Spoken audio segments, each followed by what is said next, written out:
Good afternoon, Sault Ste. Marie. We're back with episode 4, season 1 of On Ice with Ernest Skinner, where we talk about greyhounds, and bowling today. We've got my guest here, Stan Solomon. Thanks for being with me, Stan. Yeah, thanks for having me.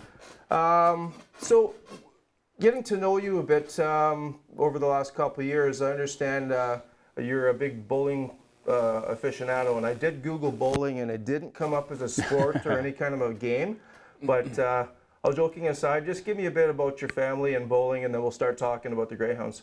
Yeah, so I won't tell my daughter you said that. It's not a official sport. Well, she might be watching, yeah, so. yeah. No, it's, so my wife, she was a youth bowler when she was younger. I took up bowling when I was older. I wasn't a youth bowler, but I took it up when I was older. And my youngest daughter now, we put her in bowling. This is her fifth season bowling.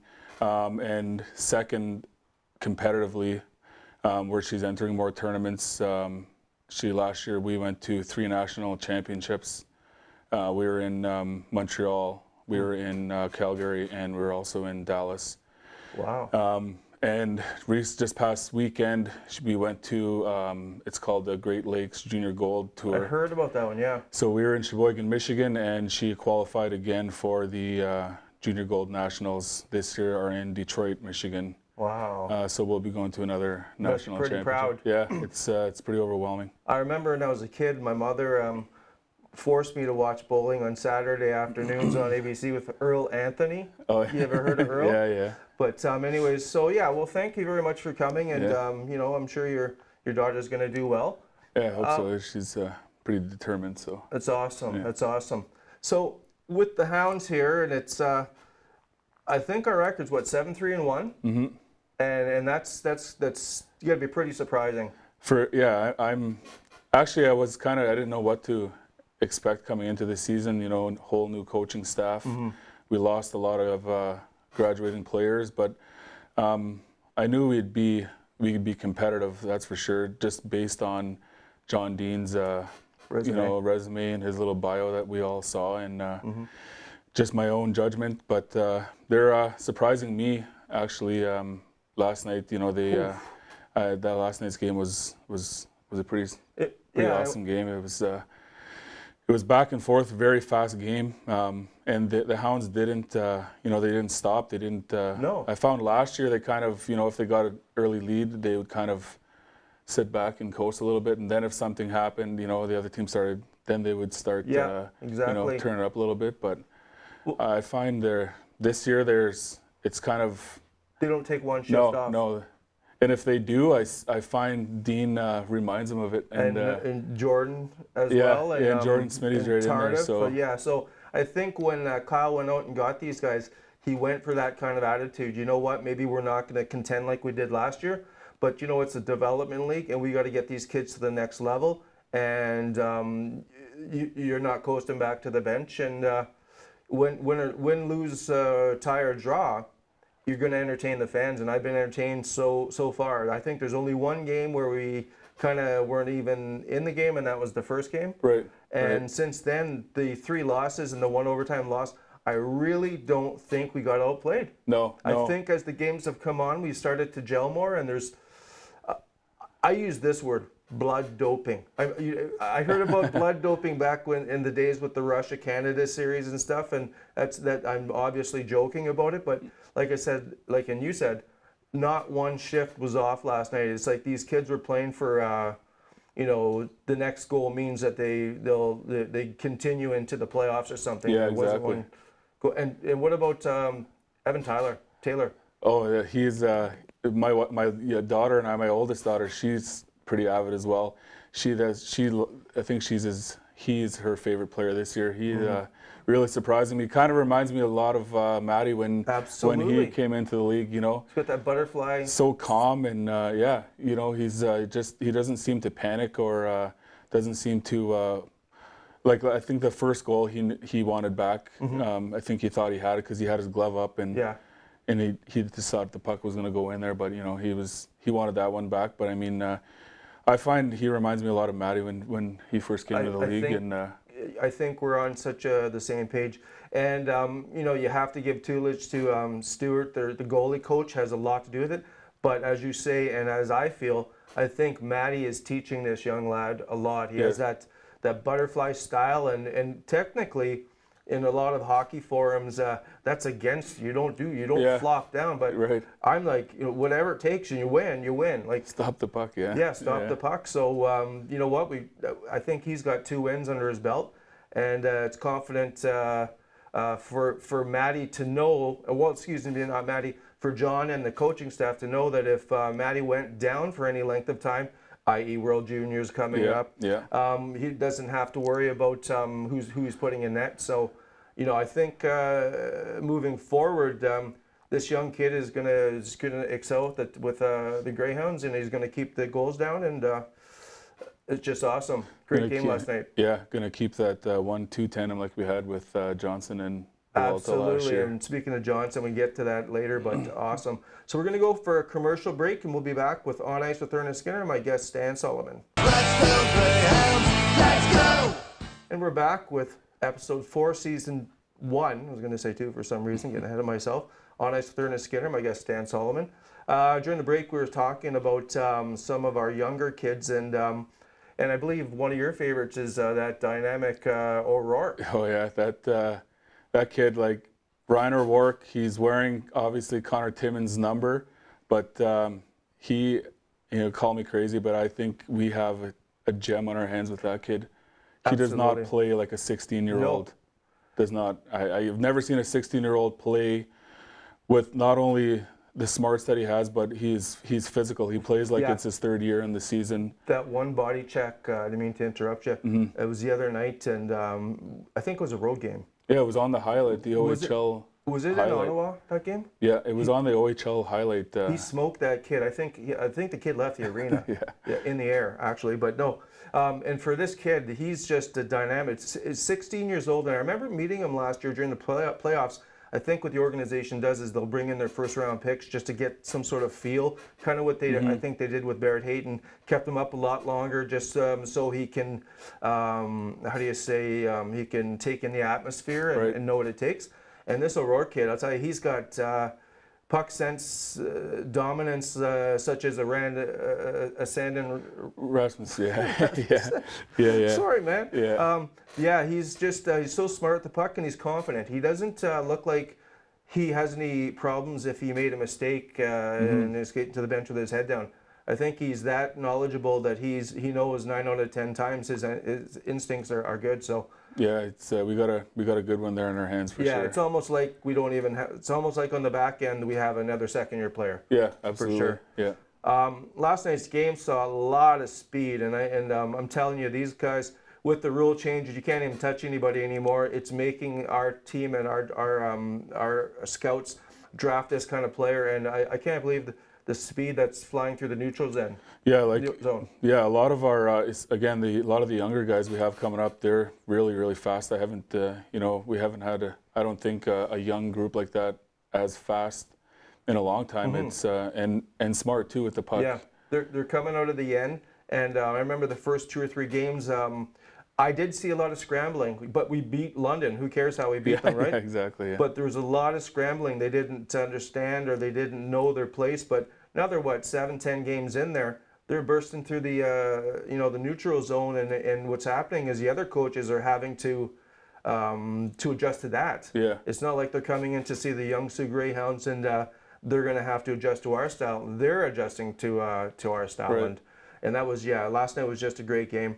And we were talking earlier too about in the papers, and great coaches will do this. They'll keep pushing their players forward. And we heard kind of they took the second and then third period off. I didn't see it. No, I saw them play 5 straight periods like that, and they wouldn't slow down. So yeah, but like you said, I think it's maybe it's a coaching thing that he does. A tactic and a little extra push for the guys. That and I go back to my daughter as well in bowling. It's not that it's never good enough, but you can always do better. There's always you can always find that next level. Yeah. If you did good one night, you can kick it up notch in the next night. Or I remember Hartsey. I spoke with him recently, And Sheldon Keefe was a master at this. Win the game 7-1, outshoot the team 52-10. Comments aren't going to be all pie and cake. It's going to be, well, we didn't do this right, we didn't execute that right. And that's what a good coach does. He's going to pat you on the back, but if there's a room for improvement, he's not going to not tell you about it, because that's going to come and burn you next time if you're not in the same kind of game, right? Exactly, yeah.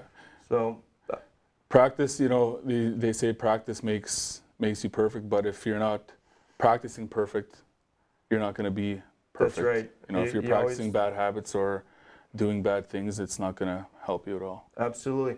And with the, it looks like our PK is coming around. I think that has to do with the first 3 or 4 games of adjusting too, and getting back players like Barrett Hayton and Hollowell who can push the rush. Our PK looked dominant last night, and that goal in overtime was just wild. Yeah, it was. I think personally that with Hollowell being away with the Leafs there for a little while, he's really turning up probably, I don't know, I wouldn't even say another notch, another 3 notches. He's really come along since he come back from the Leafs, so yeah, it's helped us. So and I think it helps some of the young kids too, because going out there playing extra minutes, like I said last week, it forces these kids to play extra minutes, be a little bit gassed. But at the same time, if you're on the ice and there's just you and another rookie, your instincts to make a mistake are right at the forefront. So you're going to be, but knowing that you got Hollowell back there to bail you out is just something that's it's calming them down on the ice. You can see it. They're so confident.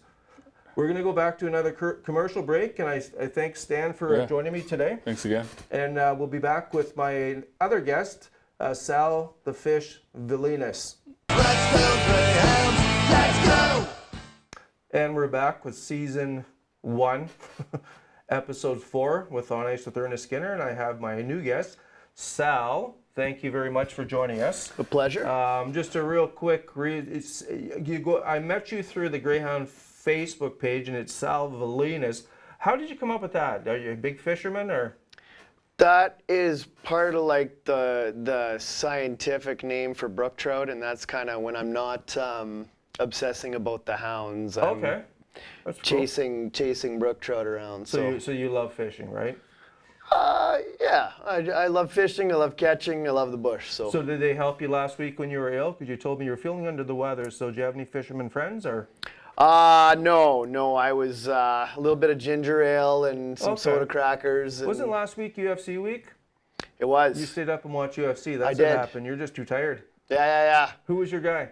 I was all on Habib. I'm Good stuff. I've actually cheered for Connor many times. I'm just a little tired of his shtick at this point. His shtick. Very good. Yeah, we don't have to edit that word out. So that's awesome. Thanks for joining me again. Like we're talking about the Hounds and their performance and and it's actually, I think a lot of teams around the league are taking notice. Not that we're going to be Memorial Cup contenders, but we're not going to be a team that, because of our age, we're going to be just walking through. Who's your favorite player? Who's, like, right now? I've got a few favorite players, but there's some that stand out more than others. Is there anybody that you're saying that's carrying this team right now in a good way? I'd be remiss if I didn't mention the Brick Walta, because there's been a few games where when our guys were finding their legs. Did you clear that with Krisky? No, I don't know if he's got a trademark on that or not. Maybe I think it's I'm in trouble. pending. Okay, Sorry, I think we're okay. All right, so yeah, Brick Walta, yeah, he's my MVP too. You can't, like I say in every interview, you just add another 4 wins to the next interview I do. He's like 68-6 or something. You know he's going to win. Yeah, for me right now, it's there's plenty of them, but I think Barrett Hayton is come back and he's really exerted himself. How to show it to the same extent, but Barrett's come in. He can. It looked like last night he could stick handle and deke 4 guys out in a phone booth. He was just he's dominant. And he knows where to put his body in between his body and the puck and the attacking player. Absolutely. He came back, and it kind of he's the kind of guy that makes space for everyone else out there. And you've seen it from the defenseman to Frosty, who's Frosty's suddenly starting to play better too. And the funniest thing is about Frosty is I was telling somebody last week, I think it was, I forget who it was, but anyways, I was saying, he's one of those guys that puts up the numbers, but sometimes you barely know he's out there. But he always has that second assist. And you know, I have to give credit because there was me and some others were giving Frosty maybe a little bit of a hard time after the North Bay game, thinking that maybe the last goal, which is beauty by Brazeau, but that maybe he should have been a little harder on Brazeau coming back. And I have reason to believe he might have seen some of those comments, and the way he's come back the next two games. Frosty and all the kids do watch On Ice with Ernest Skinner, but I think you're right. But he's put my foot in my mouth the last two games. Certainly, me too. And there's been a few of those for me too. But you know what I mean, like we're out here to do some critiquing, and their job is just young men to learn. And you know what? Sometimes a little bit of animosity, maybe from the media, to a respectful state of it, is beneficial to the kids. Because if you come on and it's all you know, praise and glory, then they think that's just that's where they can stop. They don't have to work any harder. So, you know what? Yeah, I totally understand what you're saying about Frosty, and I'm glad he's playing great. And that goal last night, he fanned on it. He still got the puck in, but I guess that was a set play they were saying. It certainly looked that way. He was parked in that spot more than once throughout the night. So well, I'm sorry. When I was reading the comments, I'm not sure if it was Peter Ricci's column, but he was talking to the boys and he said that was a set play and the boys switched spots to do that. Yeah, so I think Hayton and him were kind of doing the dance there, and yeah. Hayton went into the corner as Frosty spun, and yeah, it was beautiful, well executed. Yeah, absolutely. And the I didn't know he fanned from where I saw. All I saw was the light go on. I think he even mentioned that he didn't get all of it. And you know what? Sometimes that's better because I think it went under the goalie's stick. The flutter puck. So if he would have got all of it, he might have got it all in his glove. So that, you know what I mean. Face-offs, we're just killing these days. Like I'm looking at stats and I'm seeing how much these kids are, like Cairns and Barrett are winning face-offs. And I've said that before. It's just that really makes a difference. So I don't know who's responsible for that. If it's Tardif or if it's John Dean or if it's Jordan Smith. But whoever's instructing these kids on face-offs is doing a heck of a job. Well, we have, I mean, down the middle, our centers are as strong as any team in the league, in my opinion. So absolutely, that would certainly, with Joe Carroll, Morgan Frost, and Hayton taking draws, that's a force. So. Absolutely. It's like a six-man on the rotation. When you drop the puck, you get it. We'll take another commercial break, and we'll be back with my guest, Sal Luke Schmigendorf. Let's go, Greyhounds! Let's go! And we're back with On Ice with Ernest Skinner, episode 4, season 1. And we're going to be talking for the next few minutes about redemption. Grudge match. Both of these clubs are taking a different, well, I shouldn't even say that. They're actually playing right about the same level. I think Hamilton's record's about 6-3-1 or 7-3-1. I think they're on a 2-game losing streak. We got to keep that going. And the Hounds are 7-3-1. I believe it's 7-3-1. I should confirm before I do these interviews. But anyways, we're up there. And so even though it doesn't mean anything technically, besides we need the 2 points, there's going to be a lot of players on both sides wanting to prove themselves. And well, especially the Greyhounds, because Hamilton was unfortunately the team that bumped us out. So we got guys like Carroll, Roth, Trott, Hollowell, Villalta. I'm going to try to do my best here. DeMeo, Laguerriere. If I forget anybody, kids, please don't throw eggs at my house. But we have those kids that are going to want to prove that, you know what, we can beat you and we're going to do it this year. Absolutely. I think one interesting thing I was looking today is that I think top 3 scorers in the league are playing tonight between Kaliev, Frosty, and Sajin, I think. So maybe it's going to be high scoring. I don't know. It's going to be interesting. Villalta's been very stingy so far. So Yeah, I don't. Yes, that's what I was just gonna say. I don't know if it's gonna be like high scoring because I can't see Villalta having 2 bad games in his whole career. Actually, we're waiting. The other night was a fluke, and you know what? There's the word's still out. They're still testing to see if it was him in net. So I don't know. But yeah, he had a game he would like to have back. But you know what? That's just a part of being a kid, and you know, he's going to bounce back, and it's just going to be an amazing game to watch. We're still waiting on word on Rasmus, and I know I'm harping on this thing, and I don't know what's going to happen, but I think he's 3 weeks away from being cleared from his injury. Like, I know there's been no official, but it's a lot of sources are saying 4 to 6 weeks, and I think it was even out in the media 4 to 6 weeks, and I think we're at about 3. So, what are your takes on Rasmus possibly coming back? I got to keep this juicy here. Oh, it's an interesting subject in that Rasmus is talented enough to possibly be obviously getting a look at the next level. Mm-hmm. As a Sens fan, though, as much as I'd hate to admit, the Leafs are particularly deep right now, and certainly have some guys already in the AHL that In payroll. and that deserve their position Yeah. in the AHL. Yeah. So Rasmus, I guess it will be up to Rasmus.